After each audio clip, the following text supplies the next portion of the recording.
I watched this video a little bit, and Bassfzz, Zers, kind of did his thing. Very good. I'll link it below. But I had to have a crack at the Irish chick, Melanie. Toxic masculinity. Men aren't toxic.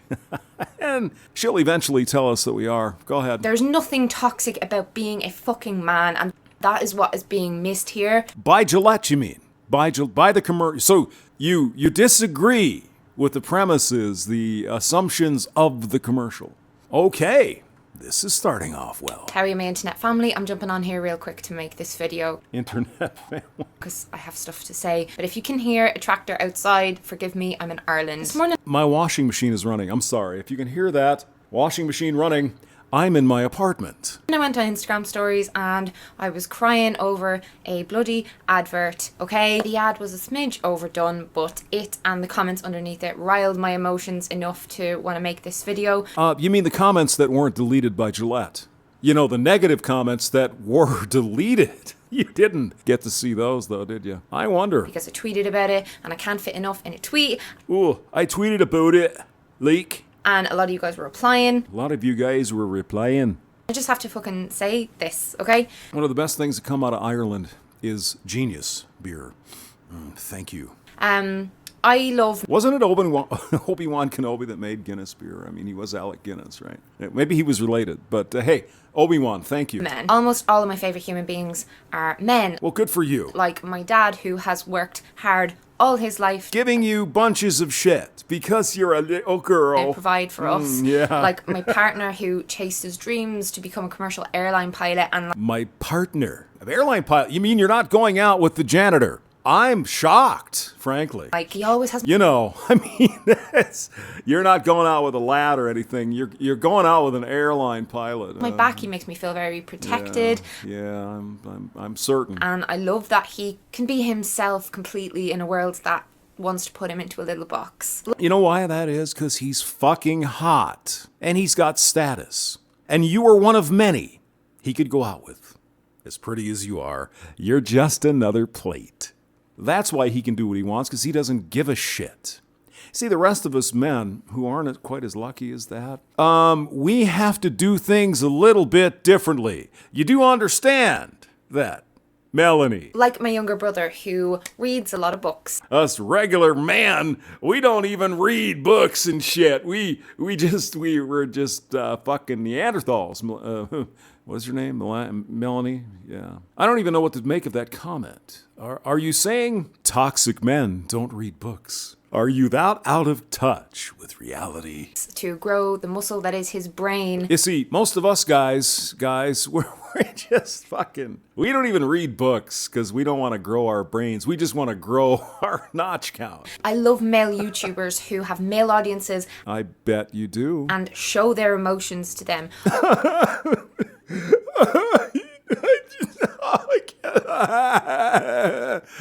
Let's go on a date. Oh, I bet that wouldn't work. I love men who campaign for things that they care about and believe in. Except if they happen to be campaigning against something you like. See, that's different. Why don't you just rephrase it, Melanie, and say, I really love men who campaign for the same shit that I campaign for. You can say it.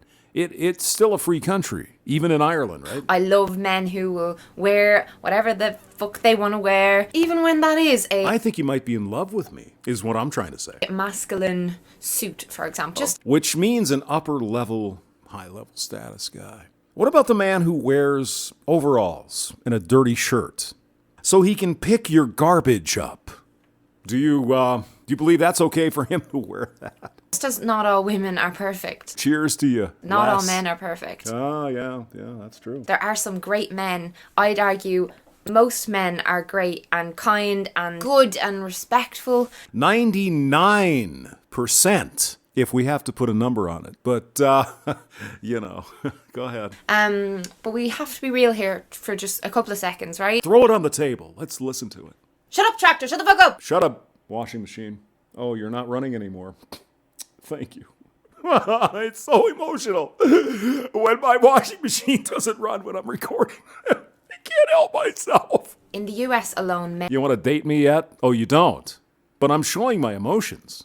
Oh, that's different, isn't it? And commit 90% of the murders. They represent 77% of the murder victims. They're the demographic most at risk of being victims of violent crime. They're also 4 fucking times more likely to die of suicide. And they're less likely to seek mental health support when they grow up, you know, buying into the traditional notions of being masculine. You know why men commit 4 times more suicide than women?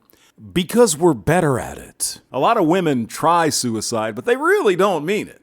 They're just trying to get attention for whatever reason. Men who are determined to commit suicide, they pull a gun out and take care of it. Like, men should be macho. And you know why we would do that?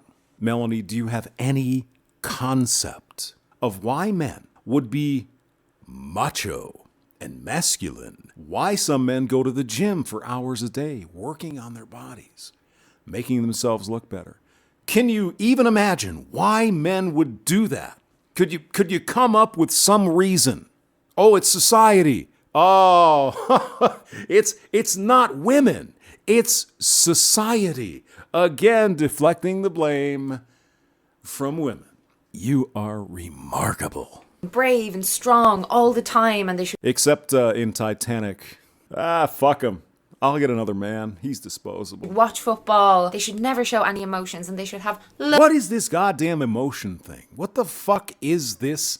I swear to God, people, guys, men, there's a fucking memo that comes out every day. Okay, here's the talking points. Men are not emotional. We're not emotional in front of women.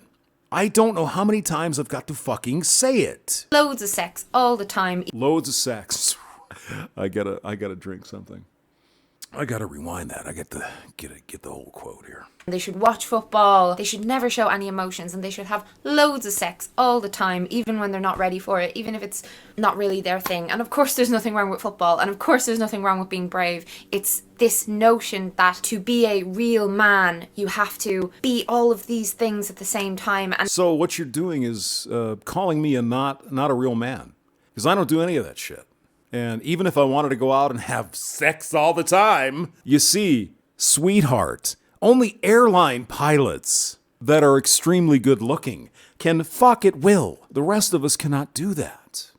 Now, I don't know how you have projected this bullshit onto men in general. Women, on the other hand, in general, if you're not morbidly obese or somehow deformed or a fucking zombie, you can get laid like that any time of the day or night. So thus, you project that on men. Well, obviously.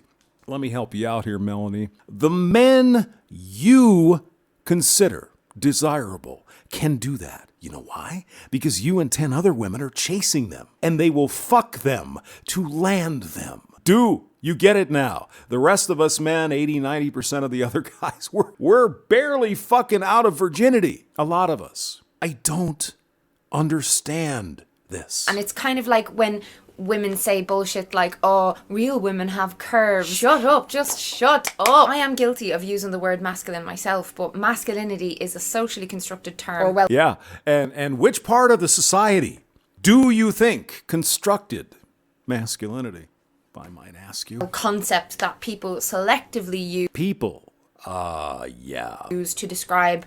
Do you understand evolution? You realize that certain traits have been bred out of the gene pool over thousands, hundreds of thousands of years. And certain things have been bred into the gene pool.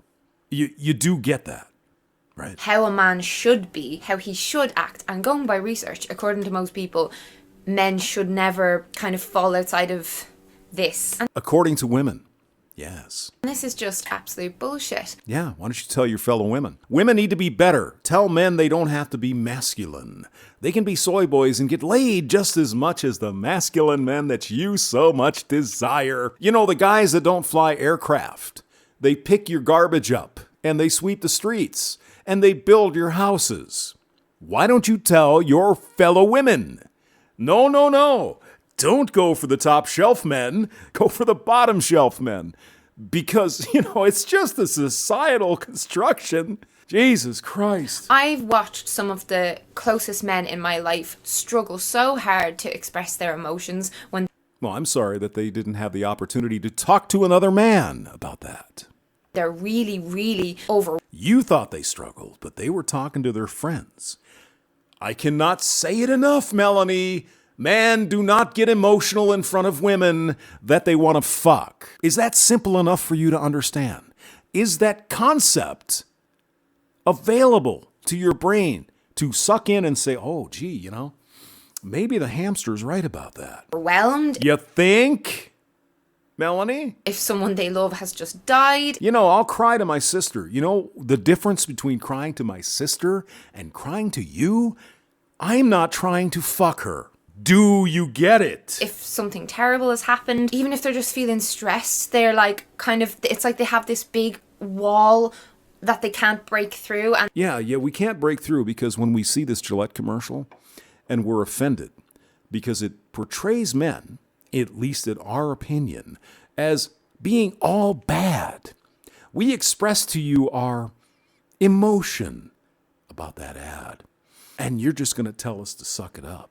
Do you see it? And they're terrified to break through. Or, I've seen men I love be in agony with different sicknesses, diseases, and Maybe we just don't bitch about it like women do. Is that even a concept? being afraid to even express that they're in pain. If we have to be frank about it, nobody gives a shit. Or to cry because they're in pain. And then they hold it all in and they hold it all in and then it fucking explodes. I'm sorry for swearing so much. No, you're not. And don't stop, it's hot. I'm just very passionate about this. It explodes out of them. And sometimes it'll happen where it comes out in anger. Some men do not know how to deal with being an adult. And they will explode in anger and take that anger out on someone they might care about or whoever happens to be near them at the bar. That's not most men, Melanie. With men, 'cause I feel like they're kind of taught from a young age that No, we're not. anger's the only thing they can kind of show without feeling ashamed. Never been taught that. Like they're never shamed Sorry. Never been taught that. for showing anger. Yeah. But they're absolutely shamed for showing fear. Do you think the men who were fighting in Vietnam, or the men who were fighting, men and women, fighting in the Gulf Wars or in Iraq or in a fucking shithole stand, wherever the fuck they are right now, do you think they don't have a conversation with each other? This shit scares the fuck out of me. And do you think they're shamed for that? Now, if a man says, for example, anecdotal story, I was afraid to go up on this roller coaster ride thing. And this 11-year-old girl said to me, what are you, a pussy? Come on, it's not that bad. Seriously. Yeah. Or any other human emotion. And I use that word human quite strongly Yeah, we're all human. here. Thankfully, there are a lot of men out there who are showing that you can be respectful and kind and warm and emotional, but also be that kind of stereotypical man who loves football and has big muscles and has a beard and tattoos and, And has a career as an airline pilot. And she's also going to go on to say, well, I was sexually assaulted when I was 17. I'm just not going to talk about it. You know why you're not going to talk about it, Melanie? Because it didn't happen. Oh, but I wrote about it in my book. Yeah, I'm sure some guy grabbed you in the ass at a bar. Oh, the fucking horror of that. Link below, James Maxwell. Thank you for listening.